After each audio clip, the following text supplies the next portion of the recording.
Hello everyone, welcome to the Elusion. और इस video में हम लोग पढ़ने वाले हैं भीम यूपीआई के बारे में।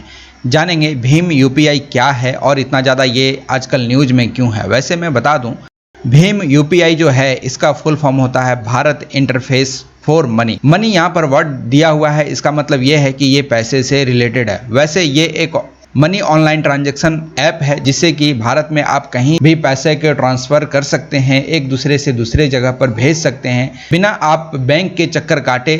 यहाँ पर किसी भी व्यक्ति को अपने खाते से पेमेंट कर सकते हैं और किसी भी खाते के द्वारा आप किसी भी पेमेंट को रिसीव कर सकते हैं। तो आखिर ये इतना ज़्यादा न्यूज़ में क्यों है आजकल? वैसे न्यूज़ में रहने का कारण ये है कि इस भीम ऐप को लॉन्च किया गया है भूटान में। भूटान में इसको लॉन्च किया गया हाल ही में 13 तारीख को, मतलब बीते 2 दिन में इसको वहाँ पर लॉन्च किया गया है। ये डेवलपमेंट हमको देखने को मिला है। और ये जो लॉन्च किया गया, ये भारत के फिनांस मिनिस्टर और भूटान के फिनांस मिनिस्टर दोनों ने मिलकर इसको 13 तारीख को लॉन्च किया। तो मैं पहले ये बता दूं, भारत की जो फिनांस मिनिस्टर है ये है अभी निर्मला सीतारमण जी, और भूटान के जो फिनांस मिनिस्टर हैं ये है वर्तमान में लियोपोंग नामगुई। तो इन दोनों के द्वारा यहाँ पर मिलकर भीम यूपीआई ऐप को लॉन्च किया गया भूटान के लिए, जो एक बहुत बड़ा कदम है।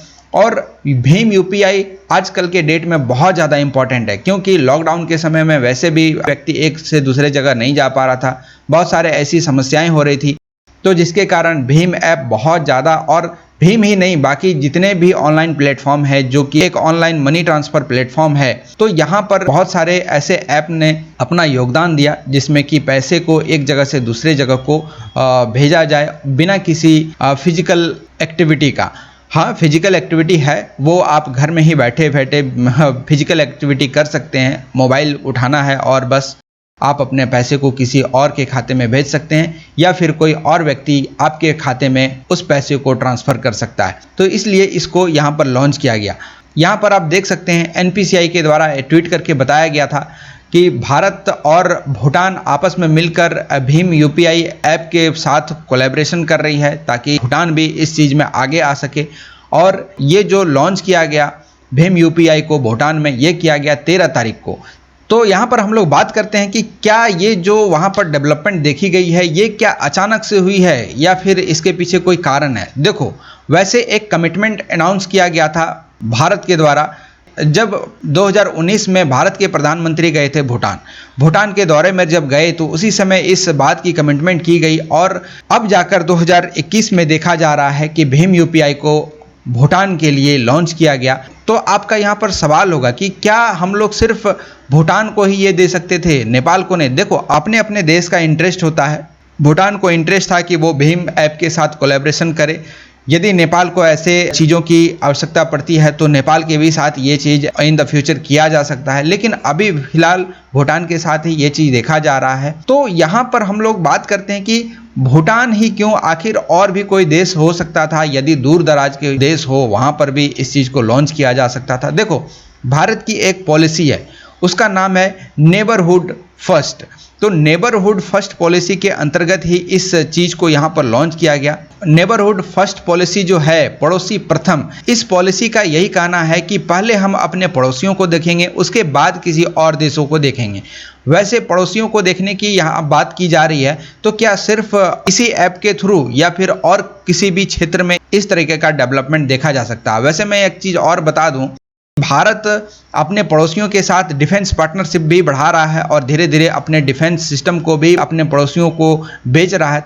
और इतना सब कुछ जो भारत कर रहा है ये किया जा रहा है सिर्फ और सिर्फ नेबरहुड फर्स्ट पॉलिसी के अंतर्गत। और यहाँ पर यदि हम लोग भीम ऐप की बात करें तो ये एक सरकारी तौर पर एक ऐप है जो कि भारत सरकार के द्वारा लॉन्च किया गया था, इसलिए भीम ऐप को वहाँ पर लॉन्च किया गया रेदर देन अलग वेबसाइट का या फिर अलग ऐप का। क्योंकि भारत में वैसे भी बहुत सारे ऑनलाइन मनी ट्रांजैक्शन प्लेटफॉर्म हैं, जैसे कि भीम हो गया, इसके साथ गूगल पे हो गया, इसके साथ सैमसंग पे हो गया।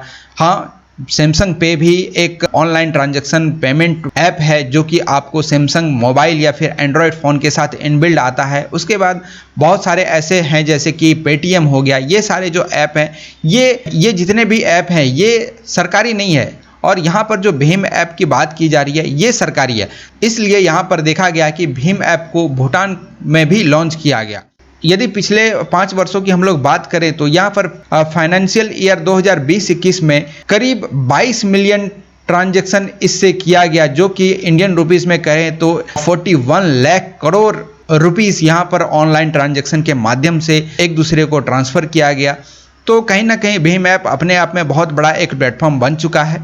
और इसके साथ जब इस चीज़ को वहाँ पर लॉन्च किया गया और जब भारत और भूटान ने यहाँ पर मिलकर अपने पार्टनरशिप को दर्शाया, तो भूटान के वित्त मंत्री के द्वारा ये कहा गया कि ये जो टाइज है, ये जो संबंध है, ये दिनों दिन और मजबूत होता जाएगा। देखो यहाँ पर मैं एक और चीज़ बता देना चाहता हूँ कि भारत के साथ भूटान और नेपाल दोनों ही लैंडलॉक कंट्री है, लेकिन यहाँ पर भूटान जितना ज़्यादा खुलकर भारत के सपोर्ट में खड़ा होता है, नेपाल उतना ज़्यादा हो नहीं पाता है।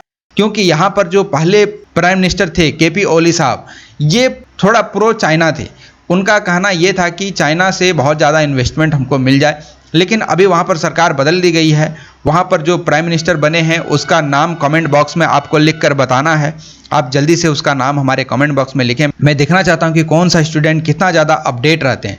तो बेसिकली यहाँ पर ये देखा गया कि भारत और किसी अन्य देशों के साथ जब इस तरह का कोलैबोरेशन होता है तो यहाँ पर ये देखा जाता है कि इन दोनों देशों के बीच अब बहुत ज़्यादा टाइज मजबूत होने वाले हैं। संबंध जो है वो आपसी बहुत ज़्यादा गहरा होने वाला है।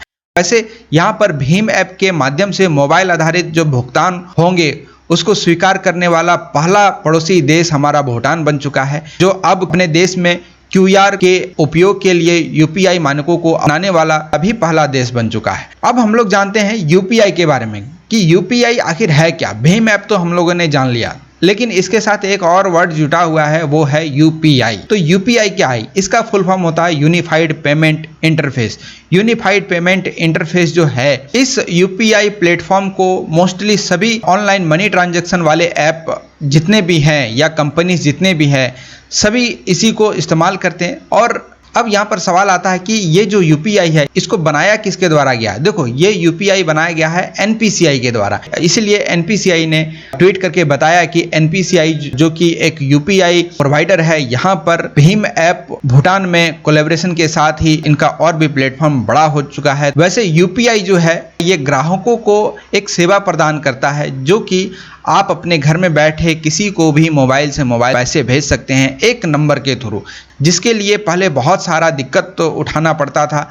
जैसे कि आप बैंक जाते थे, बैंक में लाइन लगाना पड़ता था। बैंक में लाइन लगाने के बाद यदि आपने वहाँ पर खाता दिया और पूरा अपना डॉक्यूमेंट जमा किया, उसके बाद वो कह दिया कि नहीं आपका पेमेंट जो है वो अभी नहीं दे पाएंगे, पहले जाकर आप अपने खाते को अपडेट करा के आएँ। तो कहीं ना कहीं UPI हमारे लिए बहुत ज़्यादा इंपॉर्टेंट हो जाता है। साथ ही साथ मैं आपको ये बता दूं कि ये UPI काम कैसे करता है। देखो UPI आपके मोबाइल नंबर से भी काम करता है, आपके ईमेल ID को भी इसमें एक ID बनाया जा सकता है। QR कोड आप यदि निकाल सकते हैं तो इस तरीके से भी UPI काम करता है। UPI के लॉन्च के पीछे मुख्य उद्देश्य है डिजिटल भुगतान को बढ़ावा देना, जितने भी डिजिटल पेमेंट हैं उनको प्रमोट करना। तो आई होप आपको ये लेक्चर अच्छा लगा होगा। यदि ये लेक्चर आपको हेल्प करता है, आपको सपोर्ट करता है आपके तैयारी में, तो आप इस चैनल को लाइक करें, सब्सक्राइब करें, दोस्तों के साथ शेयर करें। Thank you for listening. God bless you all.